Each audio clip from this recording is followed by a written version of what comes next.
does it sound like this? Can you hear me? Yeah. I gotta get closer, further. So, my name is Joella Roberts. I was born in Trinidad and Tobago, but I migrated to this country when I was 4 years old. When I migrated here, I stayed in Washington, D.C. my entire life. I grew up undocumented. I'm still undocumented, even though filing for citizenship many years ago. And if DACA does not provide me a pathway to citizenship, I will probably never become a citizen in my lifetime. So when you think about immigration in this time, or any time before, you do not think about Black people. And it's unfortunate that my community is often erased still to this day, even with all that's going on in immigration and in the movement, if we're going to be honest, in many movements. So knowing that, being undocumented and being unafraid, I came out of the shadows and I shared my story only because I was graduating high school. My mother, who is more committed to education than me, imagine, said that you will be going to college. So I went to my counselor, I signed up for many schools, and I got accepted to many schools, but I chose the University of Maryland Eastern Shore. It was at HBCU, and it was only 2 hours away. When I went to the University of Maryland Eastern Shore, I went through the entire orientation. It wasn't until the end of the day when we got to financial aid. Of course, they'll have it at the end of the day, right? I sat down with my counselor and my mother, and she told me, because you were not a citizen and you were not eligible for any aid, both financial and from the school, it will cost me $25,000 every semester. There's 2 semesters in a year. My mother looked at me. She didn't even have to say anything. I knew I would not be going to that school. I went back to my counselor, sad, crying, saying I can't afford it. My mother offered to go back home. Because in my country, even though we're looked down upon, even though we're shamed as a quote-unquote third world country, our education is free, much like our health care. Period. So my mother gave me the option to go back home. It wasn't until I realized that this is also home. Trinidad and Tobago, of course, near and dear to my heart, but this is where I graduated high school. This is where I went to prom. This is where my homies was at. I'm not leaving, is what I told her.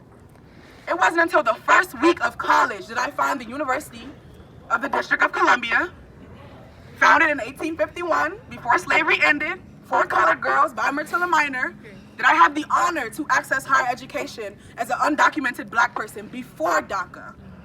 So my mother sold her home, sold our home, so I could pay $8,000 plus every semester. There's 2 semesters. I live in a mixed status household. My grandmother worked at McDonald's, right? We made a lot of sacrifices, but we know that education is oftentimes the only gateway to success. Anything, economic mobility, you name it. We can't do it in this country. And so I had a 3.8 GPA. I was Miss Freshman. I was busting them at that school. I said, y'all not gonna give me no money still? They said, well, there's so many state, because we're not a state, forgive me. There's so many federal regulations, and as a public school with federal jurisdiction, there's not much we could do for you. And in the spirit of all of my ancestors, no means a slow maybe for me. Period.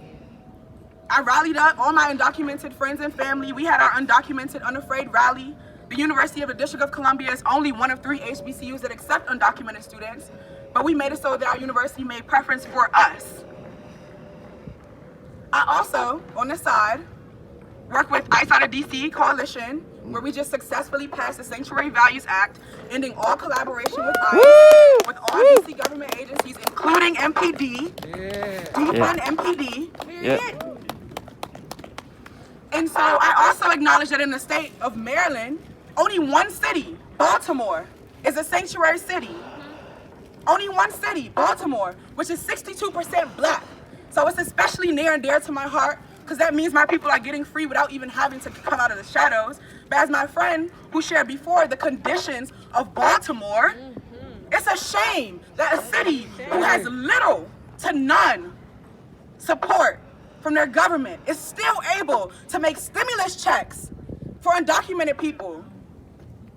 Baltimore, You take your time and head to Baltimore and see what Baltimore looks like. See how they treat our people. And those are citizens. Make it clear. Those are citizens.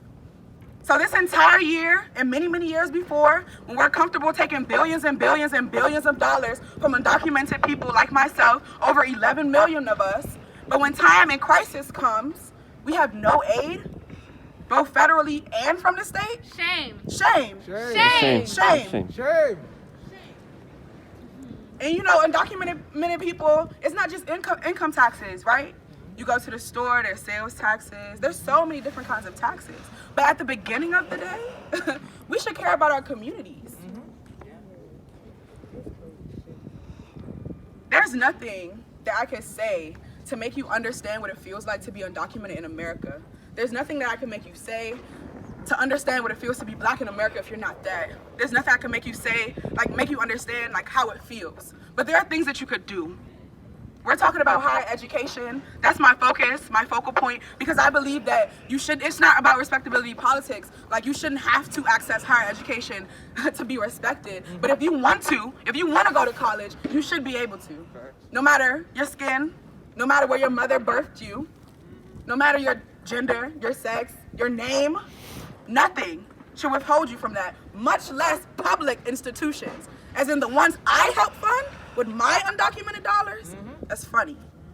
Period. So we need to make sure that we're not just accepting undocumented students, because as I stated, only 3 HBCUs, my sister went to Coppin. Hey, Coppin. They don't give us in-state tuition. I know. Let's get them. Making sure that I don't have to come out the shadows. I don't have to open my scabs. I don't have to share my story for you to make basic preferences for me, even being, over accomplished, whatever that might be, right, for a black person, right? I shouldn't have to be decorated for you to take care of me, for you to accept me. So I'm charging the state of Maryland to really invest in being a sanctuary city at every level. At every level. Yes. Because my people are dying. Literally. My people are being targeted. President Trump, on his last leg out, what is he doing? Deporting black immigrants specifically, a focus on black immigrants specifically. People are being deported that are COVID positive on a plane with other immigrants going to entirely different countries. Black and brown countries, at that. Absolutely. At that. That shit is fucking ridiculous, bro. It's not even just about race, because when I started in this movement, I was the only openly undocumented black person in my entire university. So a lot of the organizing tools that I now utilize on a daily basis, I learned from my Latinx brothers and sisters. Definitely. I would not be who I am standing right here today if it wasn't from the investment of Latinx brothers and sisters. But I'm telling you that my community is being ignored, is invisible. So I stand in solidarity, for sure, but I'm standing up specifically for my people. It's a must. If you claim that Black Lives Matter, all Black lives should matter. Immigrant Black lives should matter. Undocumented Black lives should matter. You shouldn't care about people just because, they went to a specific university and maybe their language and their accent isn't as thick, so you respect them more. Xenophobia is echoed in everything, including the black community. I'm here to call myself out. I've internalized some things that I had to unlearn. So first you start with yourself. You do some introspection. You acknowledge how you also aid in this system, or how you ignore the issues, or you're not educated on certain things, and you educate yourself. You also support those who are locally. Find out ways to locally aid people around you. But a lot of the fight for immigration is on a federal level. We've been fighting for the Dream and Promise Act for a very long time. Shout out to Maryland for the Maryland Dream Act. Shout out to Maryland. Whoop, whoop, whoop. Okay. Shout out to the Dream Act, but that's not enough. That's not enough. We have to make sure that we're fighting on every single level. And we also must not separate the personhood. Yes, I am an immigrant, but that's just one part of me. I also have health issues. I also take care of my entire family. I'm also all of these other things. You don't know who's undocumented. I told you there's 11 million allegedly, right? Because we're really good at hiding. There's 11 million of us. You definitely know someone who's undocumented. Whether they trust you enough to share that is another story, but they shouldn't have to come out, right?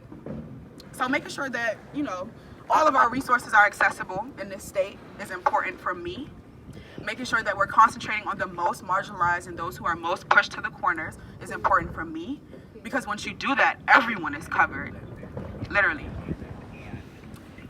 So when I get my citizenship, I'll let you know. But until then, we're also going to make sure that DACA, TPS, and DED, and all of these underdocumented things that we have is protected in the state of Maryland. Right? Right. Yes. Okay. And we're going to also make sure that we stay in community. Yes. Yes. Right? It takes a Yeah. village. It takes a village to... Shameless plug. That's a It takes a movement. village to Plug away. What is So it? thank you. I really don't want to go on because I could go on like all day. But I appreciate this space. I really want to give a special shout out to Saba, who's really been committed on the front line. I literally cannot stop talking until I acknowledge Saba's diligency, commitment to this movement and education and Black liberation and her country and her people. Go ahead. Yeah, Go that's on. my friend, Saba. And thank you for coordinating this, because I see a lot of my comrades out here and we're merging a lot of different backgrounds, because unfortunately and intentionally we're separated. But this is the time for us to come together, really listen to each other's issues, and really build together. So thank y'all for being here. Thank you, for Joella. having me. Yeah. Love y'all.